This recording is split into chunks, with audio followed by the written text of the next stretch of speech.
Harry Potter. Its captivating premise and fantastical elements has led to over 500 million copies of the book series sold worldwide, 3 Wizarding World theme parks, and 8 timeless films that is in the middle of a reboot for some reason. However, the strong themes of friendship does not make up for the fact that the creator butchered and carelessly disregarded the most obvious 2-character relationship in the story, so much so that the fans actually have gone in droves to create their own version of how the story should have went. And you guessed it, it's TikTok's favorite bad boy and Prada heel ice beating, Dramione.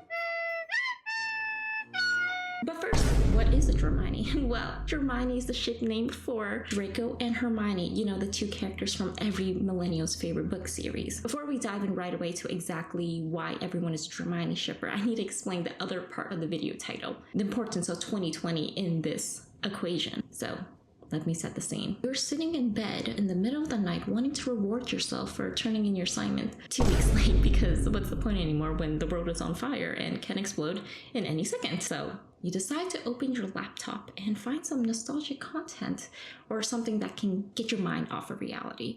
What do you see? Maybe Twilight? The Office? Harry Potter? And what do? You use your little fingers and press on Harry Potter. So now there's a whole group of people helping the middle-aged Potterheads keep this fandom alive. And that is you. TikTok usage also was growing like crazy during this time. So of course we got hashtag Draco Talk with over 35.8 billion tags of this recording. So even though you might have decided to count the claps in the Aggressive Friends theme song, no matter how hard you try, you could not escape this man. Come on, yo ladies, they want me. And according to KnowYourMeme.com, Malfoy-specific content spiked in September of 2020. A coincidence? I think not. Leading to the internet then dubbing Draco and subsequently 2010's Tom Felton White Boy of the Month. We got banger after banger like these. What father will hear about this? Oh.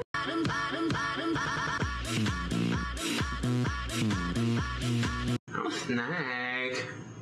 I'm a snack. This is not specifically Draco Talk related, but I found this TikTok and it's just too good to keep out. Hey, you should have made some plans with me. You knew that I was great, and now you won't stop calling me. I'm kind of busy.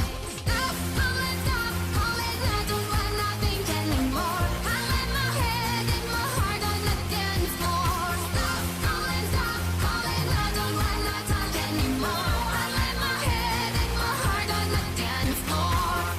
TikTok also introduced the world to shifting, which, as everyone knows, is real because if you believe hard enough, you can go to a different dimension while you sleep. So subsequently, of course, we got hashtag Draco Talk shifting content like this.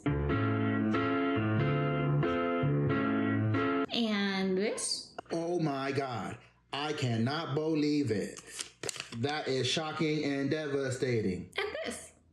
Okay, so my first day I saw Draco Malfoy in between classes, and I went up to him and said hi, and he called me an ugly bitch, and actually he took out a gun. Personally, when I tried WikiHow's 12-step guide to lucid dreaming, shifting, all I got was me laying in bed paralyzed while a sleep paralysis demon hovered over me. But if you got to go to Hogwarts, good for you. Okay, but now that we got the first 2 parts of the equation, how does that combine into the creation of the Dramione craze? Well, now that the world was obsessed with Draco in a suit and, curtain bangs, the internet needed someone for him to be shipped with besides themselves because, no one likes a self-insert fic. Alright, darling, come here. And thus, the Chronically Online nominated Hermione to fill up that role because, it fits so many romantic tropes. You have the enemies to lovers thing going on, which actually can be broken down in threefold. First is the house rivalries, Hermione being, of course, the main character Gryffindor, and Draco being evil Slytherin snake. Then you have the social commentary of Hermione being a Muggle-born and Draco being a pureblood. Basically what it means is that Hermione's parents do not have magical powers, but Draco has the gene diversity of a Habsburg. We can actually expand on that thought because Hermione being Muggle-born means she's low on the totem pole, and Draco being pureblood means, he's Bachelor of the Month. He's got like daddy's money, the Chuck Bass, if you will. But we are not done crazy enough. Another trope that this couple has going for them is the nerdy girl, bad boy trope. Everyone loves this trope so much that Screen Rant actually has a list of top fictional couples of all time following this trope. I mean, who doesn't love an assertive, charismatic man that only smirks at you when you catch him skipping class? Someone who is confident and unapologetic even when they call you a bitch or a racial slur. Because damn, that's hot. You little mudblood.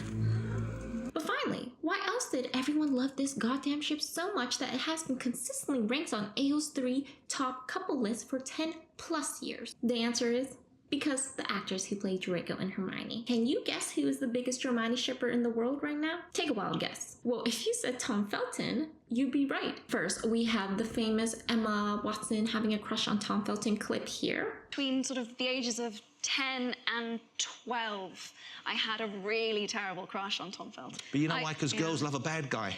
We love a bad guy, and he was a few years older, and he had a skateboard. We also have a bunch of cute photos of them here and here. Easy with the wobbling. But also, we have Tom bringing up his love for Emma Watson in his Harry Potter fan page of an Instagram. Here, here, here, and here. You know, I'm not saying there's anything wrong with Tom Felton constantly bringing up his love for Harry Potter because, you know, he was part of that franchise for a long time. But I'm also not saying that his Instagram isn't 85% Harry Potter content.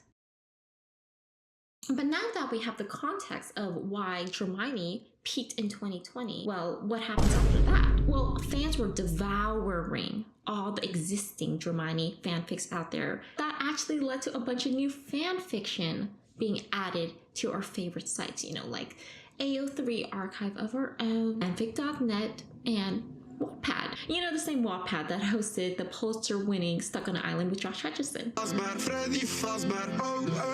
However, the fanfic that not only caught the Dramione fandom in a chokehold, but also caught the general public catching strays, is a fanfiction called Manacled by Sunlin Yu. Let me just read the premise. Harry Potter is dead. In the aftermath of the war, in order to strengthen the might of the magical world, Voldemort enacts a repopulation effort. Hermione Granger has an Order secret lost but hidden in her mind, so she is sent as an enslaved surrogate to the High Reeve until her mind can be cracked. So it's giving Harry Potter x Handmaid's Tale, and although I haven't personally read it, please don't come after me, it is on my list of to-dos, okay? I have scrolled through the pictures because it comes with illustrations for every other chapter or so, and it made me feel things that I did not want to feel, okay? So for my research, it looks like it was posted on Wattpad and on AO3, but it got taken off of Wattpad based on this Instagram post, but it doesn't matter. You can still access it on AO3, where it is the second most kudos Harry Potter fanfic of all time. Kudos is like the like system of AO3, so with that many people liking it, you know it gotta be good. Also, since Manacled is on my to-read list, I might make a video of me talking about it, so stay tuned for that. But also, like, if that still doesn't mean anything to you, like, to give more perspective on exactly how large this fanfic has, you know, reached, it has 60,000 reviews on Goodreads. Also, if you do want to read it, you should read it as soon as possible because Sunlin Yu, the author, because of the craze, got a traditional book deal to turn Manacled into a standalone piece called Alchemize, and consequently, Manacled will be taken down on AO3 at the start of 2025, according to this. So if you want to read it, you should do so ASAP. Besides Manacled, other fanfics that got super popular during this time include Measure of a Man and A Pair of Sam. We also got the completion of Breath Mints and Battle Scars, which, wow, this accompanying fan art just like is making me feel things again.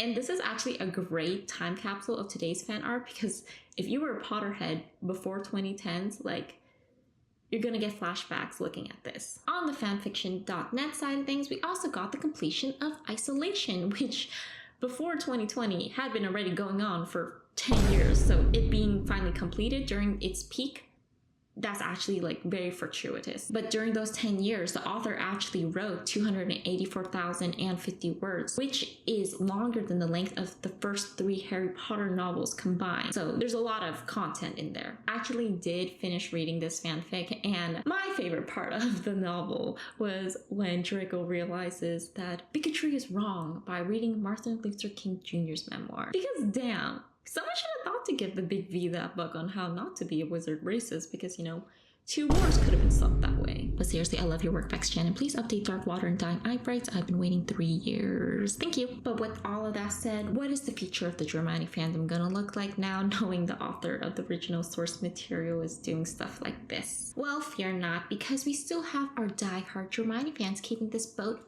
afloat on subreddits like r/Dramione and Facebook, of all things. First, let's go through the subreddit, because currently there are over 30,000 people a part of it, which makes it in the top 5% of all subreddits. So that's even more popular than this subreddit here, which is for all German-speaking people who want to get into a civil servant job, aka more people wanting spicy fanfic recommendations than people wanting to get a job in the government, which, now saying it out loud, makes sense. But something you'll note when scrolling through the r/Dramione page is the amount of people wanting to bookbind these fanfics. Current day fanfics are always almost hosted online, so no need to print these stuff. So like, you might ask, why is this so popular? I mean, there is that one case of the girl getting fanfic smuggled while she was in jail, but you know, for the average person, you're probably gonna read fanfics online, so why would you need it to be printed? Well, of course, the aesthetic of it and how much people actually love the fanfic. So when you have this many people wanting to print out your work, you know you're doing something right. But also to the 2 entrepreneurs that's watching this video and thinking, wow, I can make a quick buck selling printouts of these free works. Stop. Illegal. Because of current legal standing, technically fanfics have and are still facing problems with intellectual property law due to the usage of copyrighted characters without the original creator or copyright owner's consent. A lot of writers, including Mrs. Joanne, has no issue with fanfics based on their characters because 1, it means that they're doing something right, having such a captivating story where people want to expand on it, and 2, it helps maintain discussion of the original work, so like, free advertisement. But that doesn't mean y'all can start selling keychains of your favorite Harry Potter characters in chibi form. In order for authors to maintain their original copyright, technically still need to go after everyone using derivatives of their work, no matter the good PR intent. I linked the wiki article on the legal issue with fanfics down below if you want to read more about it, because, you know, I ain't a lawyer, so do your own research. But no matter what, no selling. And because of that, authors like Vex Chan and Selling You have issue statements about this issue here. And on the Facebook side of things, like, we're getting the same amount of content, but a little bit more, you know, feral, because it is Facebook. So you'll see posts like this and this from time to time. You know, I do recommend you finding your Facebook password that's probably been unused for the past 5 years and joining this page, because, you know, it does brighten my day looking at stuff like this. But with all that said, you know, everyone that I encountered in this community has been pretty great so far. Everyone is super lovely, but of course there are a couple bad apples, so we got stuff like this. But to wrap up this video, I just want to say, first, give love to every creator I showed case in this video. They're putting a lot of their heart and soul into their works and putting it out on the internet, so, you know, do not spread hate, do not put that out in the world, especially in the age that we are in right now. But also, if you couldn't tell from this video, I am a sucker for Dramione, because, you know, who doesn't love enemies to lover and magic? Also, if you have any recommendations on your favorite Dramione fanfics, also Panville, because I've been really into that lately, please leave that in the comments down below. Yeah, if I missed anything, I've only been a Dramione shipper for the past 3 years, because again, I only got into this in 2020. So if I missed anything, also let me know in the comments. Other than that, that's all for me, and I'll see you in the next one. Bye! After class, we actually did end up sleeping together.